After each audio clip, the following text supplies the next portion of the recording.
Before we do anything today, I want you to do one quick thing.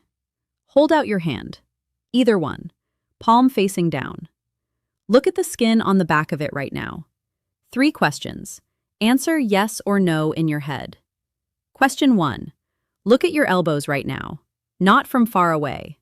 Close. Is the skin there darker than the skin on the rest of your arm?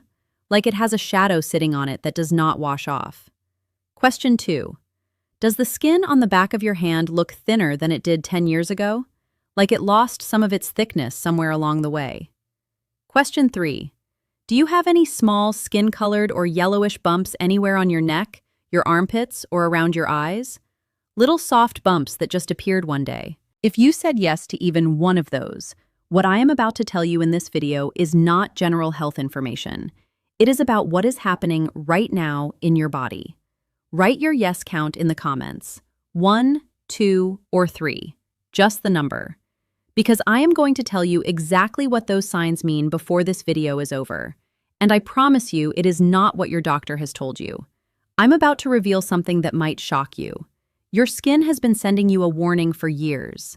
Not a vague warning, a specific, documented medical warning. And the warning is not about your skin. If you are over 60 and your blood sugar has ever been described as borderline, or a little high, or something to watch, what I am going to show you today is the difference between catching a problem at the warning stage and meeting it in the emergency room. The people who leave before the end of this video go back to getting the same dismissals from the same appointments. The people who stay leave with a different question. I have seen both. The second one is what I am trying to help you avoid. By the end of this video, you will know 11 specific signs that appear on the skin before blood sugar damage becomes permanent, why most doctors explain them away, what they actually mean when they appear together, and exactly what to do when you find them. The system has not caught up to how early this problem announces itself, and that gap is costing people years of healthy life. This starts with a woman named Barbara. Barbara was 63 years old when she came to see me. She was a retired postal worker from outside of Memphis, Tennessee. 28 years of early mornings, heavy mailbags, and walking routes longer than most people drive in a day. She had covered the same residential loop 5 days a week for the better part of 3 decades, in the summer heat and in the January cold, and she had never once taken a sick day that was not absolutely necessary. That is the kind of person Barbara was. She was not someone who neglected her health. She had been to her primary care doctor every year without fail for over a decade. She took her blood pressure medication every morning with her coffee, same time, same routine. She did not smoke. She had given up red meat 4 years earlier after reading something that worried her and had not gone back. She walked her dog, a thick-legged beagle named Hank, every single evening after dinner, rain or shine, 30 minutes at least. Her neighbors knew her by the sound of Hank's collar tags going past their windows around 7 in the evening. Whatever picture you have in your mind of someone who neglects their body, Barbara was not it. And yet, Barbara had a list. Not a written list, a mental list she had been quietly accumulating for 3 or 4 years, of things that had changed that she could not explain, and that her doctor had explained away each time she brought one up. Her elbows were darker than they used to be. She had first noticed it on a bright afternoon in the bathroom mirror, the kind of sharp afternoon light that shows everything, and she had thought at first that she had been leaning on something at her kitchen table that left a stain. She scrubbed them in the bath that night. The color was still there the next morning. The same color. In the same place. Her shins were dry in a way that no amount of lotion seemed to fix. Not flaky, not cracked, not itchy. Just dry in a deep, persistent way, like the skin was thirsty from somewhere below the surface. She had tried every lotion in the pharmacy. She had tried the expensive ones her daughter had ordered for her. None of them changed it. The dryness was always there by the next morning. There were small marks on her lower legs from bug bites, and minor scrapes that were taking months to disappear. A scratch from Hank's paw on her calf had taken 11 weeks to fully fade. She remembered the scratch because she had noted the date on the calendar. 11 weeks for a scratch. She was 63, not 93. And her feet.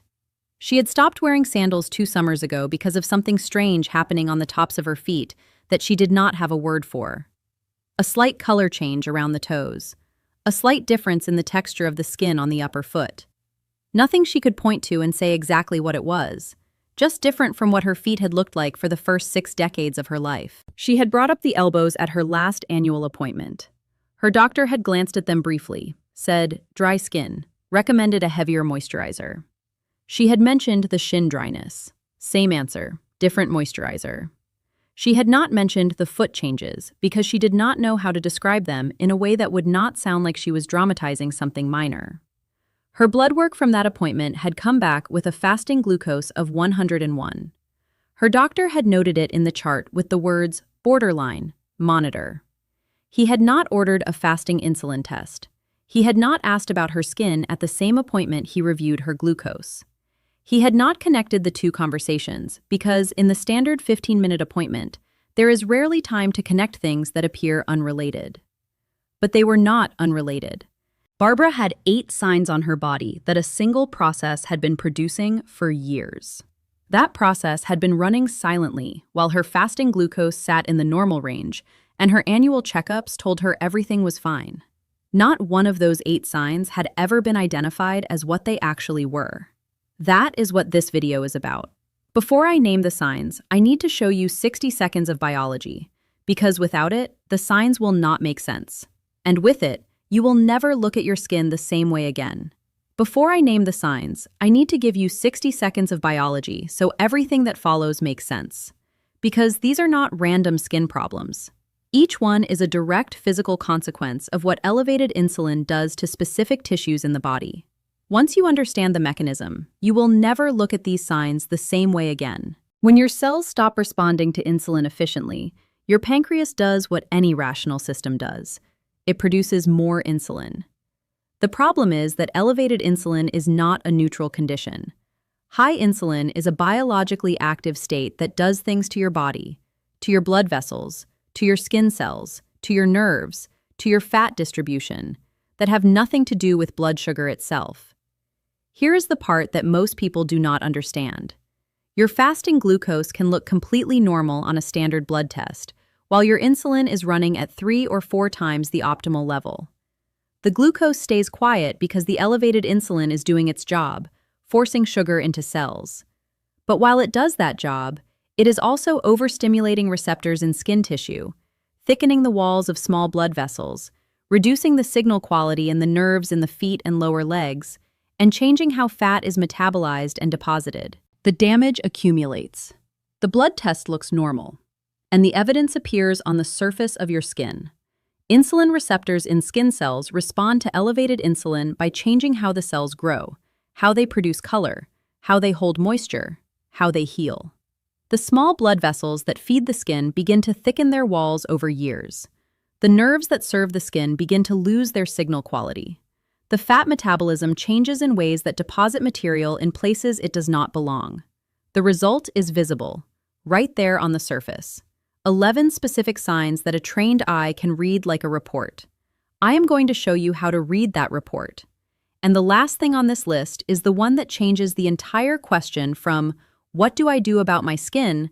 to, "What is going on inside my body right now?" Build your count as we go. This is still coming. I want you to hold one question in your mind as I go through each sign.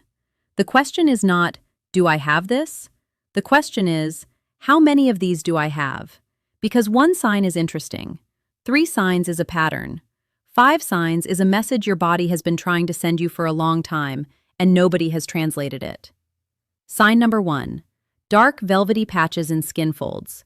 This is the one I want you to go back and look at right now if you have not already. What matters is what it looks like and what it means. It appears in folds of skin where 2 surfaces press together. The back of the neck where a collar sits, the armpits, the groin crease, the inner thighs, the knuckles, the elbows, which is where Barbara first noticed it. Here is what it looks like. The skin in the fold becomes slightly darker than the surrounding skin. Not dramatically darker, not a sudden change. A gradual deepening of color that most people attribute to sun exposure, or friction, or not washing well enough. The texture changes slightly too. It becomes velvety, almost soft in a way that is different from regular skin. Sometimes slightly thickened, sometimes with a rough surface when you run a fingernail across it. Here is what it actually is. When insulin runs too high for too long, it sends a signal to the skin cells that tells them to grow faster than normal. They pile up. The extra cells darken because they contain more melanin-producing machinery. The texture changes because the layers are thicker than they should be. The result is that velvety discoloration that looks like a stain but will not wash off because it is not a stain. It is the skin responding to a hormonal signal. This sign is so reliable that blood sugar specialists use it as a screening tool. It appears years, sometimes over a decade, before blood sugar crosses the diabetic threshold. It is sitting on the skin right now in millions of people who have been told their blood sugar is just a little elevated. Nothing to worry about yet. Barbara had it on both elbows and on the back of her neck. 3 years of being told it was dry skin. If you have it, write a 1 in the comments. We are building your number as we go. That is sign 1. But there is a second sign that shows up somewhere almost nobody thinks to look. And this one, most people are actively removing without ever being told what it means. Sign number 2. Skin tags in specific locations. Skin tags are small, soft, flesh-colored growths that hang from the skin on a tiny stalk. Most people have 1 or 2 somewhere on their body by their 60s, and most doctors consider them completely harmless. Remove it if it bothers you. Otherwise, ignore it. That advice is medically accurate in isolation, but it misses something important. Location matters, and quantity matters. And this is the part that almost never gets explained in a routine appointment.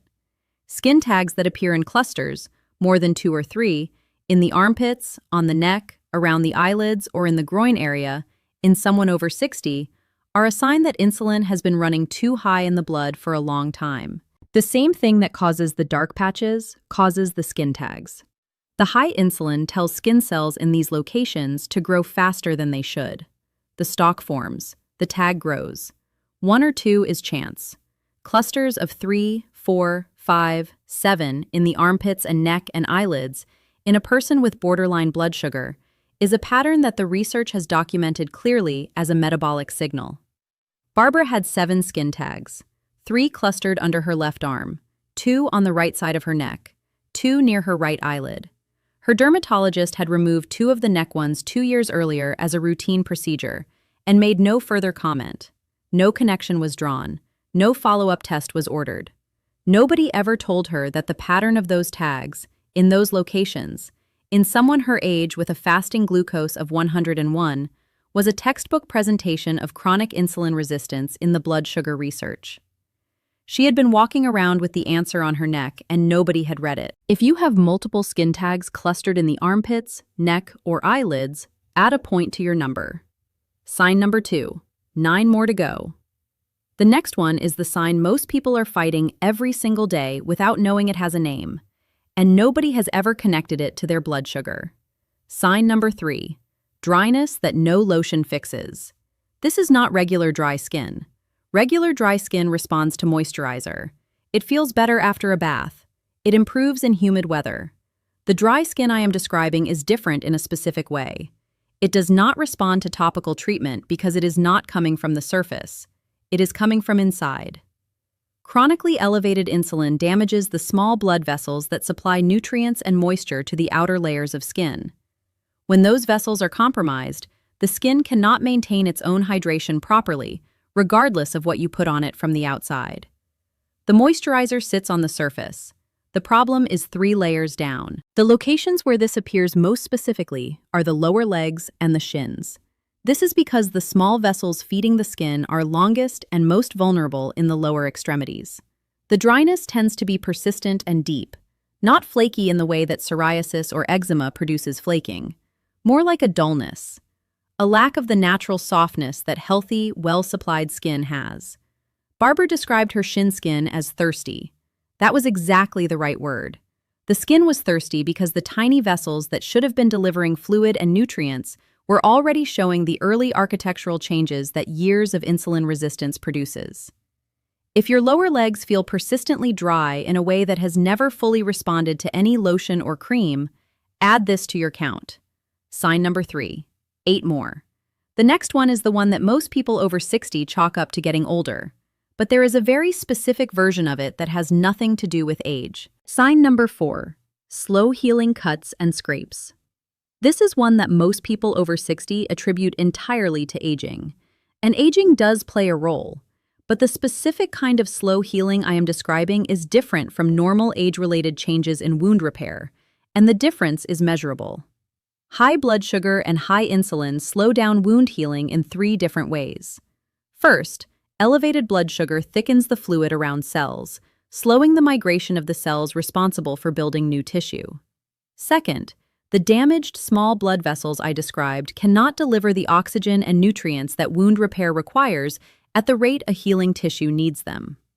Third, insulin resistance impairs the immune signaling that normally coordinates the stages of healing. Inflammation, overgrowing, remodeling. In a system already under strain, each stage takes longer and transitions less cleanly. The result is that small wounds, bug bites, minor scrapes, small cuts from shaving or gardening take noticeably longer to close and leave marks that persist for months. Barbara had noticed this on her lower leg specifically, which is significant because the lower legs are the area where circulation is already most challenged and where the effects of small vessel damage appear first. If you have noticed that small wounds seem to linger longer than they used to, this is not just age. Add it to your count. We are at 4 signs. And I want to pause here for a moment because I want you to notice something. Every person in this audience who has these signs has probably been given a different explanation for each one. Dry skin. That is just dry skin. Skin tags. Cosmetic. Remove them if you want. Slow healing. You are getting older. Dark elbows. Try a different soap. 4 different explanations. 4 different visits. 4 different dismissals. 1 cause. The system looks at each sign in isolation because each specialist sees their piece of the body. The dermatologist sees the skin. The internist sees the blood work. Nobody is standing back and reading the pattern across all of them at the same time. That is the gap this video is designed to close. Hold your count. We are halfway through the signs. What I have shown you so far explains the surface. The next group explains what is happening underneath. And sign number 9 is the one that tells you how long this has been going on. Sign number 5. Tiny blisters on the hands and feet without any obvious cause. This one is rare enough that many physicians go through their entire career without formally identifying it in a patient. This is a less common sign, but a significant one. It appears most often in people who have had unaddressed blood sugar problems for a long time. Small, painless, fluid-filled blisters appearing spontaneously on the backs of the hands, fingers, feet, or toes. Not from a burn, not from friction, not from contact with anything. They simply appear. When blood sugar runs too high for too long, it weakens the bond between the layers of skin. The layers lose their grip on each other and fill with fluid. The layers lose their adhesion and fill with fluid at points of mild mechanical stress. If you have ever had unexplained blisters on your hands or feet that appeared without any cause you could identify, this is worth noting. It is a later sign than the others, meaning it tends to appear after the earlier signs have been present for some time. And its presence alongside multiple signs from the earlier part of this list should prompt a specific conversation with your physician. Add it if it applies. Sign number 6. Yellow, orange, or waxy patches of skin. These are small deposits of fat just beneath the surface of the skin. In the context of insulin resistance, they appear because chronically elevated insulin disrupts fat metabolism in a specific and well-documented way. It causes the fat levels in the blood to rise, and it causes the liver to produce more of the tiny fat particles that end up deposited under the skin when the body cannot clear them fast enough. They appear as small, yellowish or waxy bumps, most commonly on the elbows, knees, hands, feet, and buttocks. The color can range from pale yellow to a more orange or cream tone, depending on the amount of fat deposited. They feel slightly different from the surrounding skin, softer in some cases, firmer in others. They can also appear around the eyelids. Eyelid fat deposits deserve specific attention because they are closely associated in the research with cardiovascular risk independent of cholesterol levels. If you have noticed small yellowish or cream-colored deposits near your eyelids, this is a sign that deserves evaluation beyond a cosmetic conversation. Barbara had 3 small yellowish thickenings at her elbows she had assumed were calluses from leaning on her desk during the years she did paperwork. When I looked at them closely, they were not calluses. They were fat deposits under the skins. The texture was wrong for a callus. The color was wrong. She had been looking at them for 2 years. If you have any yellowish, waxy, cream, or slightly orange patches anywhere on your skin that you cannot explain, write it down. That is 6 signs, 3 more. The next one has a simple test you can do right now with your own hands, in less than 10 seconds, that tells you whether this sign applies to you. And before I go further, there is something I want you to know. Every sign I am showing you today connects back to the same root process. And there is a specific conversation you can take into your next doctor's appointment that addresses that root process directly. I built a 30-day guide for this community called the Blood Pressure Protocol. The same insulin problem that is driving what you are seeing on your skin is the same problem driving resistant high blood pressure, and I built the protocol to go after both. Plain language, exact interventions, 3 printable log sheets so you can track what is actually moving over 30 days. Most people in this community have never had that conversation with their doctor. This guide is how you prepare to have it. First link in the description. I will come back to it. Right now, sign number 7. Sign number 7. Thick, tight, or waxy skin on the hands. The skin on the fingers and the backs of the hands becomes thicker and tighter over time. Less flexible than it used to be. Not in a healthy, firm way. More like it has stiffened from the inside. You might notice that your fingers do not bend as easily as they once did. That the skin on the back of your hand has a slightly glazed or waxy quality. That pressing the skin does not give the way it used to. Here is the mechanism. When blood sugar runs too high, sugar molecules attach themselves to the proteins inside the skin, including the ones that keep it flexible. Once those proteins get coated in sugar, they stiffen up. The skin loses the give it once had because the structure underneath it has become rigid. The effect is most noticeable in the small joints of the hands because the skin over those joints is thin, and the stiffness of the underlying collagen is most apparent there. Over time, the knuckles may feel less cooperative. The skin over them may feel different under your fingers than it did a decade ago. There is a simple test for this right now. Press your palms together flat, like a prayer position. In healthy hands, the palms and all the fingers lie flat against each other with no gaps. If there is a visible gap between the fingers at the middle joints that you cannot close by pressing harder, the skin and joints have lost flexibility in the way I just described. It is called the prayer sign in clinical practice. Try it right now. If there is a gap, note it. Sign number 8. Redness, flushing, or broken capillaries on the face. The small blood vessels of the face are among the earliest sites where insulin resistance begins to produce visible architectural changes. Chronically elevated insulin causes the walls of tiny capillaries to thicken and become more fragile over time. The result is a persistent redness, a tendency to flush more easily than you used to, and over time, visible broken capillaries, particularly across the nose and the cheeks. This is frequently diagnosed as rosacea, or attributed to alcohol or temperature sensitivity. And it can be those things. But in someone over 60 who has other signs on this list, persistent facial redness with visible capillary changes that appeared gradually over several years deserves a metabolic evaluation alongside a dermatological one. If you flush more easily than you remember flushing 10 years ago, if there is a persistent redness across your nose and cheeks that was not there before, or if you can see small, visible capillary lines that have appeared over recent years, add this to your count. Sign number 8. 3 more signs and then the payoff. The thing I have been building toward since the first minute of this video. The thing that changes the question entirely. Specifically, a brownish, rust-colored, or purplish discoloration on the lower legs between the knee and the ankle, sometimes accompanied by a slightly thickened or hard texture to the skin in that area. What this discoloration is telling you is that the tiny blood vessels in the lower leg have started to leak. Red blood cells are escaping through the vessel walls into the surrounding tissue. As those cells break down, they leave a rust-colored stain in the skin from underneath. This is one of the most serious signs on this list because it indicates that the vascular damage from insulin resistance has progressed beyond early architectural changes to actual structural failure of the vessels. It appears as a gradually darkening discoloration, often beginning around the ankles and slowly working its way up the shin.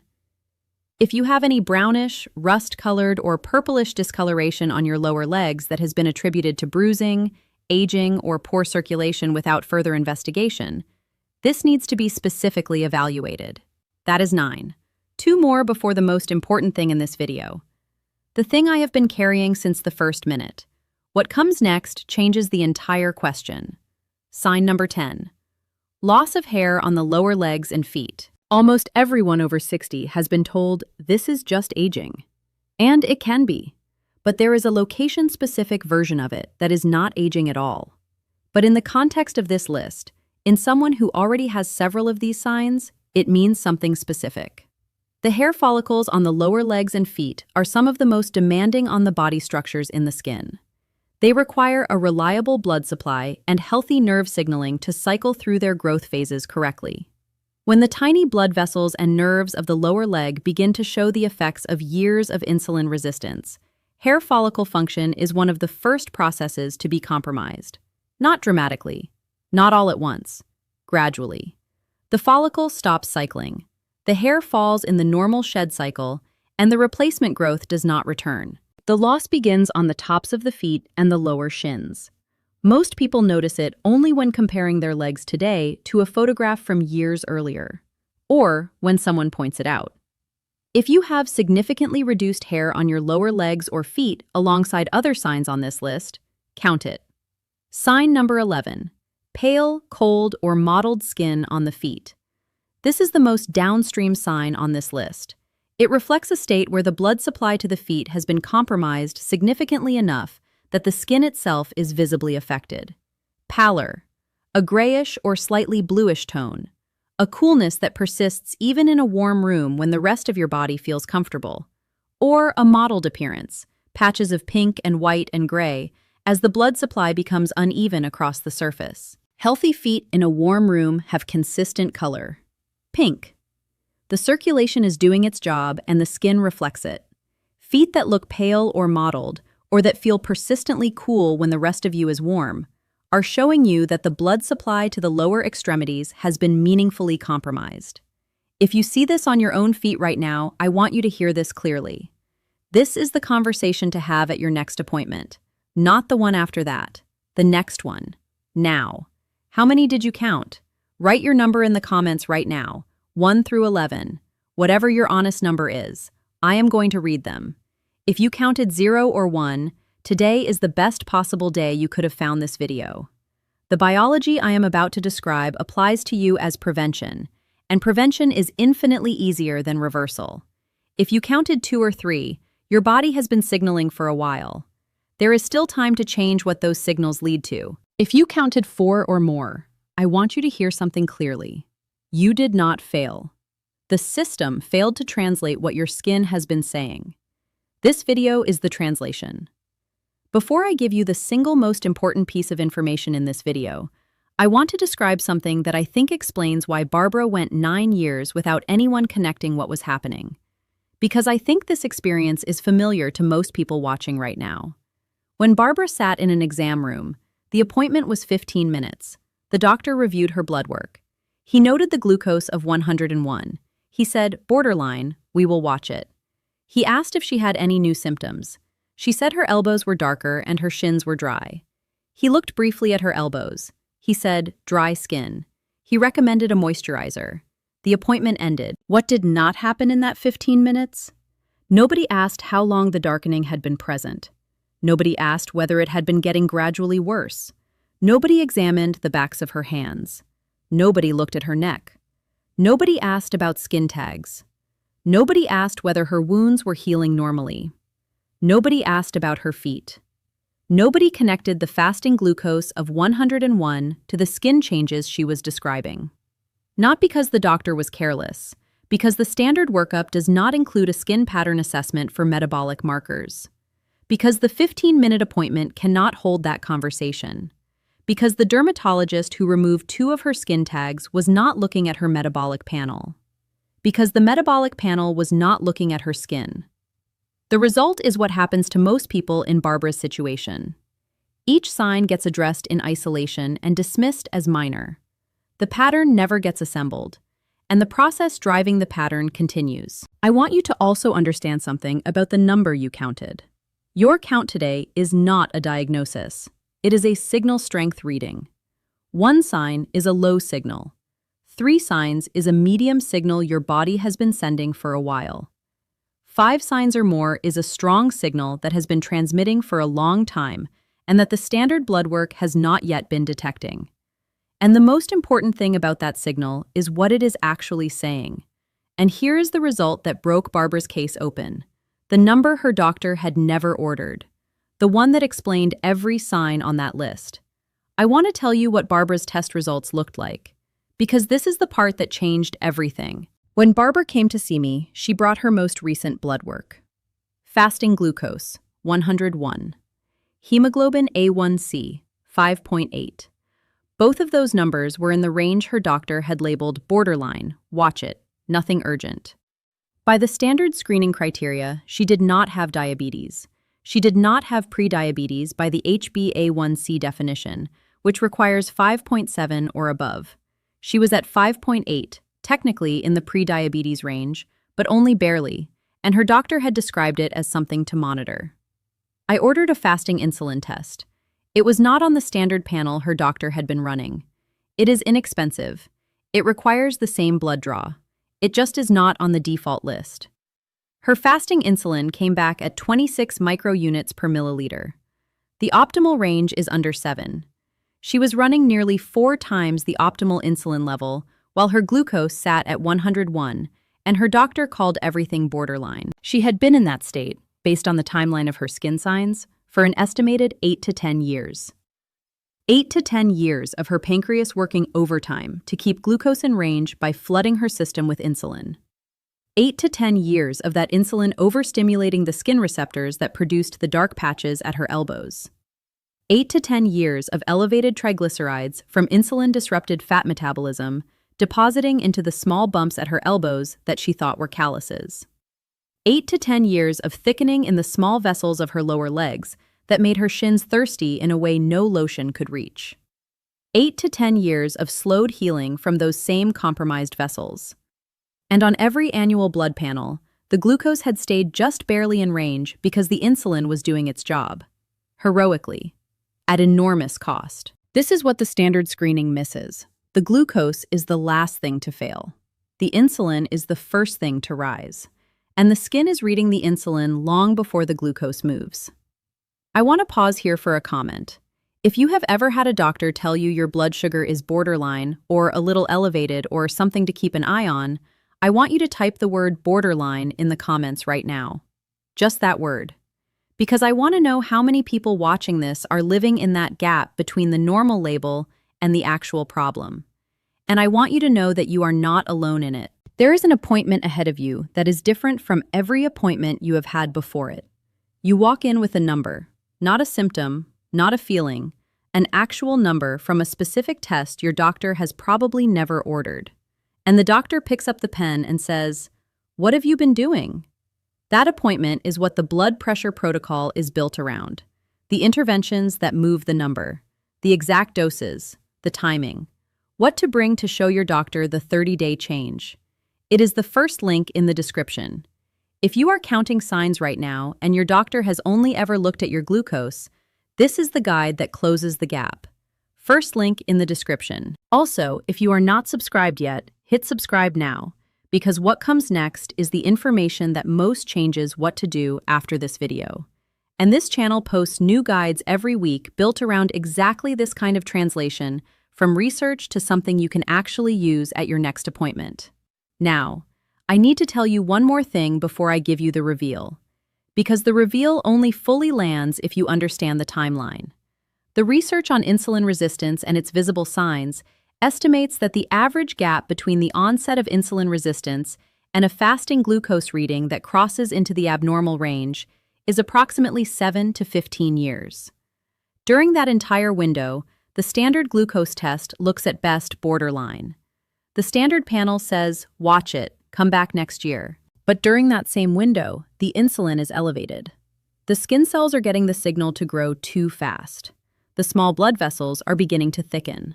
The collagen is beginning to stiffen. The fat metabolism is disrupted. The signs appear on the skin, and a person goes to their annual appointment and mentions dark elbows and dry shins, and is told to moisturize. That gap, a decade or more of the biology running in the wrong direction while the blood test stays quiet, is the reason the signs on this list matter so much. Not because they predict diabetes, because they show up during the years when the damage is still reversible. The years when the vessels have not yet permanently remodeled. The years when the structure is still partially responsive, and addressing the root cause would change the entire trajectory. The years where the skin is sending the signal, and the appointment is answering with a moisturizer recommendation. Think about what that actually means in a person's life. Dark elbows that appeared 3 years ago. Dry shins that never responded to anything. A scratch that took 11 weeks to fade. Foot changes that made her stop wearing sandals. Each one dismissed at its own appointment. None of them ever assembled into the picture they were forming together. The picture that was forming the whole time was not complicated. It had one name, and it was reversible. Barbara was somewhere in that window, 8 to 10 years in, based on the timeline of her skin changes. Still in the reversible stage. Still with enough healthy blood vessel structure to respond. Still early enough that the answer I am about to give her, and you, can change the direction this goes. I want you to think about the person who watches this video and counts 5 or 6 signs and realizes for the first time that those signs are connected. That they are not 5 or 6 separate problems. That they are one problem with 5 or 6 faces. That the problem has a name. That the name is not diabetes. And that the name comes with a timeline in which something can still be done. That person is who this video is for. That person has probably been sitting in exam rooms for years, mentioning one sign at a time, getting one explanation at a time, leaving each appointment no closer to understanding what is actually happening in their body. This is the moment the pattern becomes clear. I also want to say something to the person who is watching this and feels a certain weight right now. The person who is counting 4 or 5 or 7 signs and thinking about all the appointments where those signs were present and nobody connected them. That weight is real, and it is not a signal that the situation is hopeless. It is a signal that you finally have the right frame for what has been happening. The signs are not the problem. The signs are the map. And now you have the map. Let me tell you the last thing Barbara said to me before I gave her the name for what was happening. She had been describing the feeling of going to appointments and leaving without an answer for so many years. She said, "I knew something was wrong. I just could not get anyone to agree with me." She was right. Something was wrong. She had known it from the first afternoon she looked at her elbows in that bright light. She had known it from the shin dryness that never responded to anything. She had known it from the 11 weeks that scratch took to heal. She had known it from the feet she stopped showing in sandals. Her body had been telling her clearly, consistently, in the language of the skin. The system had not been equipped to listen. The appointments had not been long enough. The panels had not been looking at the right measure. And so she carried the list, silently, year after year, appointment after appointment, adding to it and never getting an answer for it. The answer was not in her glucose number. The answer was on her skin the entire time. And I want you to notice something about that. The information was there the whole time. It was visible. It was present in every appointment. It was sitting on her elbows and her neck and her feet while the blood test came back and said, "Borderline, keep watching." The question was never whether the body was communicating. The body is always communicating. The question is whether anyone is listening in the right language. In a moment, I am going to give you that language. One sentence. That is all it is. One sentence that reframes every sign you counted today and tells you exactly what question to take into your next appointment. But first, I want you to understand something about why that one sentence has taken this long to reach you, because I think it explains a lot about why you are sitting here counting signs that nobody has ever connected before. It also explains why Barbara sat in exam rooms for 8 years and never heard this sentence, even though every sign she was carrying pointed directly to it. It also explains why Barbara sat in exam rooms for 8 years and never got this sentence, even though it was the only sentence that fit everything she was showing. I am about to give you that language. And once you have it, the signs you have been seeing on your skin for years will never look the same way again. Every appointment you have from this point forward starts from a different place. Because now you know what question to ask. And knowing the question is 90% of the battle in a 15-minute appointment. That question, and the test it leads to, is what Barbara had been missing for 8 years. It is what most people in this situation have been missing. Not because the answer was hidden, because nobody had ever pointed them at the right question. And the right question is not on the standard panel. Which brings me to what these signs are actually measuring. Here it is. The thing the standard blood panel has been unable to see. The thing your skin has been showing for years. The thing that changes every appointment you have from this point forward. The thing that Barbara had right there on her elbows and her neck and her shins, while every annual checkup looked at the glucose number and said, borderline, keep watching. While she scrubbed her elbows and tried new lotions and watched the scratch on her leg take 11 weeks to disappear. While she stopped wearing sandals and did not know why her feet looked different. While she carried the list that nobody helped her read. She was not missing willpower or effort or attention to her health. She was missing the right translation for what her body was already showing. I want to say one more thing about Barbara before I give you the reveal. Because I think about how close she came to never getting it. If she had not looked up what the darkening on her elbows could mean. If she had bought the more expensive lotion and felt like she had done something. If she had not sat down and counted 4 signs and realized that 4 was not a coincidence. If she had listened to the borderline label one more time and decided to wait another year. The window was still open when she came to me. 8 to 10 years in and still reversible. But not indefinitely. The vessels were beginning the kind of thickening that eventually becomes permanent. The process was advancing. 1 more year might not have changed the outcome. But 2 or 3 more, without intervention, almost certainly would have. That window is the whole point of this video. Not the signs. The window. The signs are just the way you measure where you are inside it. And here's the thing about that window that I want every single person watching to understand. It does not announce itself. There is no alarm. No moment where the doctor looks at the blood work and says, "You are running out of time to address this." The blood test stays quiet because the insulin is keeping the glucose in range. The appointment stays routine, and the window closes the same way it opened, quietly, over years. The only way to know the window is still open is to know what to look for. You looked for it today, which means you still have time. These are not diabetes signs. Read that again. These are not diabetes signs. Every single sign I have described today is in the medical literature as a sign of insulin resistance. Not diabetes, insulin resistance. The stage that precedes diabetes by 15, 20, sometimes 25 years. The stage where your fasting glucose looks completely normal. The stage where your doctor looks at your blood work and says, "Everything looks fine, let us just keep watching." This is the moment where most people watching this realize something. They count the signs on their body.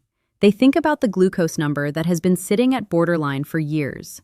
And they understand, maybe for the first time, that the number their doctor has been watching is not the number that explains what their skin has been doing.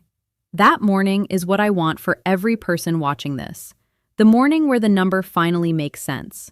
The blood pressure protocol is the 30-day guide I built to get you there, with the exact interventions that move fasting insulin, in plain language, day by day. First link in the description. I am going to keep going because the most important part of what to do with this information is still coming.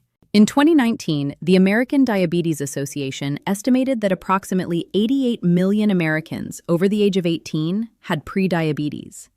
84% of them did not know it. Not because the signs were absent, because the signs were on their skin and nobody was reading them. Barbara's fasting glucose was 101 on her last panel. Her fasting insulin was never tested. When we tested it, her level was 24 microunits per milliliter. The upper limit of optimal is 7. She had been running nearly 3.5 times the optimal insulin level while her glucose sat in the normal range. Every sign on her skin was a direct physical consequence of that insulin level doing what chronically elevated insulin does to skin tissue, blood vessels, nerves, and collagen. She did not have diabetes. She had insulin resistance at a level that had been advancing, silently, for an estimated 8 to 12 years. With a normal fasting glucose, with annual checkups, with a doctor who was watching. This is why the skin matters. The skin is not lying. The skin is showing you what the blood test is not yet measuring. Here is what I want every person watching this to understand about that number I just gave you. Fasting insulin. If your doctor has never ordered a fasting insulin test, you do not know your fasting insulin, and your fasting glucose does not tell you. Blood sugar can be completely normal while insulin is running at levels that are damaging your blood vessels, your skin, your kidneys, your heart. The damage accumulates. The glucose stays quiet. The signs appear on your skin, and nobody connects them. That gap between the visible sign and the correct interpretation is exactly why people end up in a place where the problem is no longer reversible. Barbara caught hers, not because the system caught it, because she watched a video like this one and walked into her next appointment with a different question. I want to take a comment break right here. If you are watching this and you counted 4 or more signs, I want you to type the word counting in the comments right now. Just that word. Because I want to know how many people in this community are sitting with a number their doctor has never been shown. Now I want to talk about what you actually do with what you know. Because I have watched people have this realization and then not know how to act on it. They go to their doctor and say, "I watched a video and I think I have insulin resistance." And the doctor says, "Your glucose is fine." And that is the end of the conversation. I want to give you a different conversation.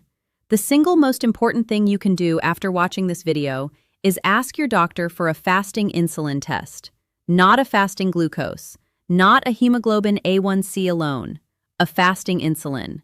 This is a simple blood test. It is inexpensive. It is covered by most insurance. It is just not on the standard panel. If your fasting insulin comes back above 10, you have something worth investigating regardless of what your glucose says. If it comes back above 15, the signs on your skin make complete sense, and you have a starting point for a real conversation. If it comes back above 20, the conversation needs to happen now. But here is the part I want to be very honest with you about. Knowing the number is only the beginning. The number tells you where you are. It does not tell you what to do next. And the what to do next is where most people get lost. There is a morning I want you to picture. You are sitting with your coffee, looking at the back of your hand the way you did at the start of this video. And the skin is different. Not dramatically, just lighter, softer, healing the way skin is supposed to heal. That morning comes from finally addressing what the medication was never designed to touch. Here is the science behind why that is possible. The skin signs I have described are, with the exception of the most advanced blood vessel changes, largely reversible. Not all at once, not overnight, but reversible. Here is why. The dark patches, the skin tags, the thick waxy skin, all of them are driven by the same signal. Too much insulin telling skin cells to grow too fast. As insulin comes down, that signal quiets down. The skin cells stop being driven to pile up and overgrow. The patches begin to lighten. The skin tag formation slows and stops. The texture begins to normalize. I have seen the dark velvety patch on the back of a neck go from clearly visible to barely noticeable over 6 months of consistently lower insulin. It does not require medication. It requires removing the signal that was driving it. The slow healing improves as the tiny blood vessels begin to recover. Insulin resistance causes those tiny vessels to thicken their walls and reduce their flexibility over years. It does not reverse in days, but it begins to reverse, and healing that was taking months begins taking weeks, then days. The dryness that no lotion fixes begins to respond once the vessels feeding the skin are delivering nutrients properly again. This is not theoretical. This is biology, running in the right direction instead of the wrong one. The question is not whether the body can recover. The question is, what specifically drives insulin down and keeps it down? And there are interventions in the research that do this with documented effect sizes. Let me walk you through the ones with the strongest evidence. Removing liquid fructose. This is the intervention with the most immediate effect on the insulin-skin connection, and it is the one most people have never been told about. The liver processes fructose differently from other sugars. The specific type of sugar in juice, soda, sports drinks, and sweetened beverages cause a rapid collapse of energy inside liver cells that triggers a cascade leading to fat buildup in the blood, a spike in a waste compound called uric acid, and direct suppression of the insulin signaling pathway. The result is that even when calorie intake is completely controlled, liquid fructose independently worsens insulin resistance. Barbara drank orange juice every morning, 2 glasses. She had done it for 30 years because she believed it was protecting her health. The fructose load in 2 glasses of orange juice is nearly identical to 2 cans of soda. Her liver had been processing that load every single morning while her skin slowly showed the consequences. Removing liquid fructose is not a small change in effect size. Research from Dr. Richard Johnson's lab has documented that eliminating liquid fructose while keeping everything else constant produces measurable improvements in insulin sensitivity within weeks. Not months, weeks. There is an appointment ahead of you that is different from every appointment you have had before it. Your doctor looks at your fasting insulin result, and the number is lower than the last one, meaningfully lower. And the question is not, what do we watch next? The question is, what have you been doing? That conversation is in the blood pressure protocol, the exact interventions, the doses, the timing, what to track, and how to show your doctor the 30-day picture. First link in the description. And since that protocol is built around the interventions that move fasting insulin, let me keep going through them. Because the one I am about to describe is the reason several of the skin signs I listed are directly connected to what you eat every day without knowing it. Certain foods that widen blood vessels. What I am about to describe is one of the most direct connections between what you eat and the blood vessel changes that show up as skin signs. The skin discoloration on the lower legs, the slow healing, the cold, pale feet, all of those downstream signs reflect small vessel compromise. There is a natural signal the body uses to keep blood vessels relaxed and open. High insulin blocks the system that makes that signal. But there is a separate way to produce it that goes around the blocked system entirely. When you eat foods like beetroot, arugula, spinach, and Swiss chard, the bacteria naturally living in your mouth convert compounds in those foods into something your body uses to relax and widen the blood vessels. Through a completely separate route that bypasses the broken system. The broken enzyme is bypassed. The vessels receive the signal to dilate. Blood flow to the small vessels feeding the skin begins to improve. Clinical trials published in Hypertension have documented 4 to 8 millimeter drops in systolic blood pressure from this mechanism. But the effect on the tiny vessels that feed the skin is equally significant. Better vessel function means better nutrient delivery to skin cells, which means the dryness begins to respond. The healing improves. The discoloration of the lower legs begins to fade as the vessels stop leaking. This is the biology of reversal, and it begins with food. But here is the intervention that ties everything together, and it is the one I want to spend the most time on because it is the most misunderstood. Time-restricted eating. Not calorie restriction, not a specific diet, not cutting out entire food groups. Simply eating within a consistent window of 8 to 10 hours each day, and allowing the body to fast for the remaining 14 to 16 hours. Here is what happens to insulin during the fasting window. When you are not eating, your body has no dietary glucose to manage, so insulin levels drop. In a healthy person, insulin drops to a low baseline during fasting, and the cells get a break from chronic stimulation. In someone with insulin resistance, who eats from 7 in the morning until 10 at night, 15 hours of continuous eating keeps insulin chronically elevated with almost no fasting window. The cells never get the break. The damage accumulates continuously. Extending the fasting window gives the cells the recovery period they cannot get in a system that never stops eating. Fasting insulin, measured after a 12 to 14-hour fast, has been shown in multiple trials to decline meaningfully within 4 to 6 weeks of consistent time-restricted eating without any change in what is eaten during the window. The what matters less than the when in this particular intervention. As fasting insulin drops, every sign on this list responds. The dark patches begin to lighten. The vessel structure begins to recover. The rate at which sugar attaches to the skin proteins slows down. And the existing stiffness begins to ease as the body processes the old stiffened proteins faster than new ones are forming. 6 to 8 weeks. That is the timeline most people begin to see visible changes in their first skin signs. Not complete resolution, beginning of resolution, which is enough to know that the biology is running in the right direction. Here is why tracking matters specifically for these signs. The biology of reversal is gradual. The dark patches do not disappear overnight. Without a record, you forget where you started. With one, you can see it. That written record is also what you bring to your doctor. Not a feeling, a 30-day picture.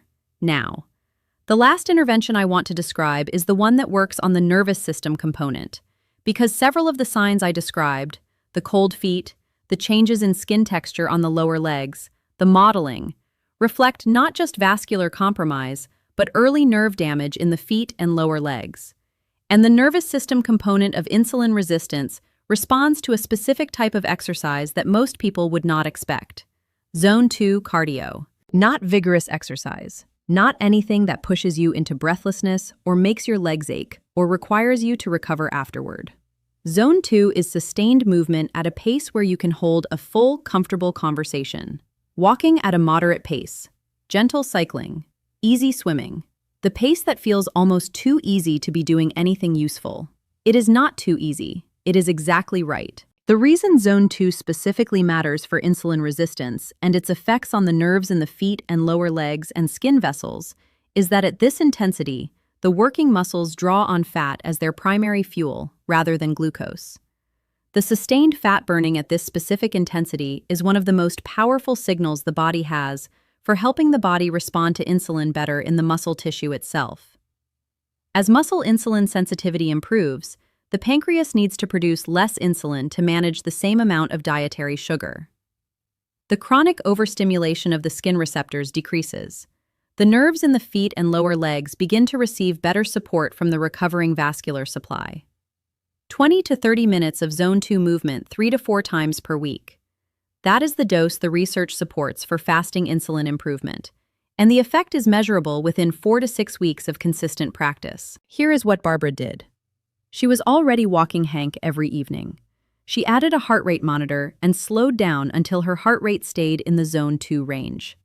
She had been walking too fast for Zone 2, which means she had been burning glucose, not fat, which means she was getting cardiovascular benefit, but not the insulin-lowering benefit she needed. Slowing down was the counterintuitive change that made the difference. Here is the thing about all 3 interventions I have described so far. They all work on the same upstream problem.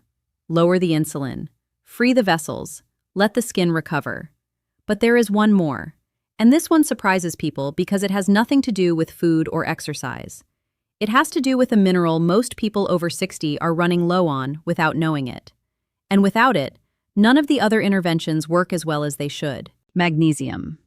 I want to add this one because it has a direct and specific effect on insulin sensitivity that most people in this community have never been told about.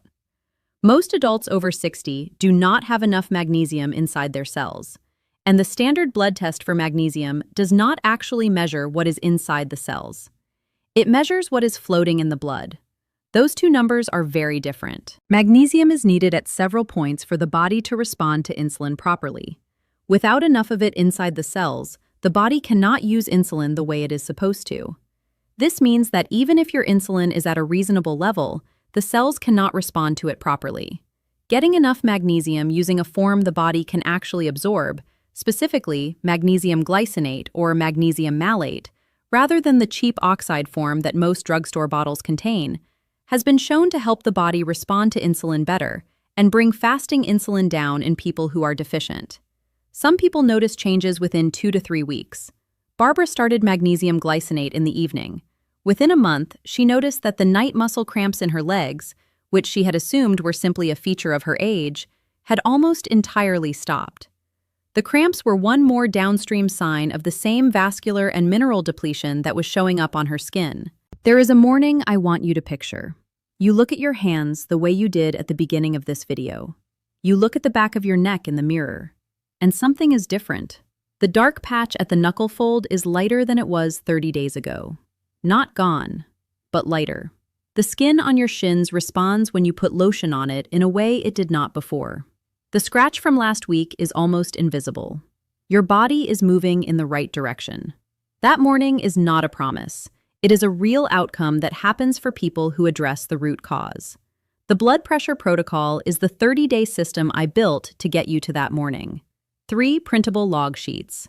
Plain language. Day 1 through day 30. First link in the description. Margaret, a woman I described in a related video on this channel, had a fasting insulin of 22 when we began.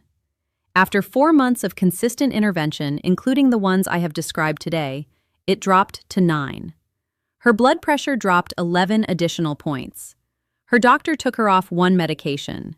The first time in 9 years her prescription list had gotten shorter. Her skin signs began to visibly improve over the same period. Not all of them. The most advanced vascular changes take longer. But the early signs, the dark patches, the skin tag formation, the dryness, responded. If you found value in this video, I want to ask you one thing right now. Share it with one person in your life who has been told their blood sugar is borderline or a little elevated. They are the exact person this video was made for. They may not know what their skin has been saying. This video is the translation. Hit share right now before you move on. I want one more comment from you before I close. I want you to look at both hands right now. Look at the skin on the backs of your hands, the creases of your knuckles, the texture. Compare it to how you remember your hands looking 10 years ago. And tell me in the comments one thing you notice that you are seeing differently after watching this video. One observation. Because the most useful thing that can come from a video like this is one person in the comments writing something that another person needed to read. Subscribe if you have not already. This channel exists to take the research that lives in specialty journals and translate it into something a person can actually use. That is the whole purpose. New videos every week. I want to tell you something before I close that I think is the most important thing in this video. Not the signs, not the insulin number. This. Every person watching this who counted 4 or more signs today has been carrying that information on their body for years. Years. It was visible at every appointment. It was sitting on their skin in every exam room. The information was never missing. The translation was. That means the gap between where you are right now and where you could be is not a gap of willpower or effort or time. It is a gap of knowing what to do with what your body has already been showing you. You have that translation now. That is what changed today. Barbara sent me a message 8 months after we first spoke.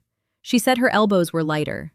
She had noticed it herself in the same bright afternoon light where she had first seen the darkening. She had not mentioned it to her doctor yet. She said she wanted to wait until the next appointment and see if he noticed it on his own. He did not. But she knew. And knowing is where this starts. Every sign I described today was on her skin for years before anyone read it correctly.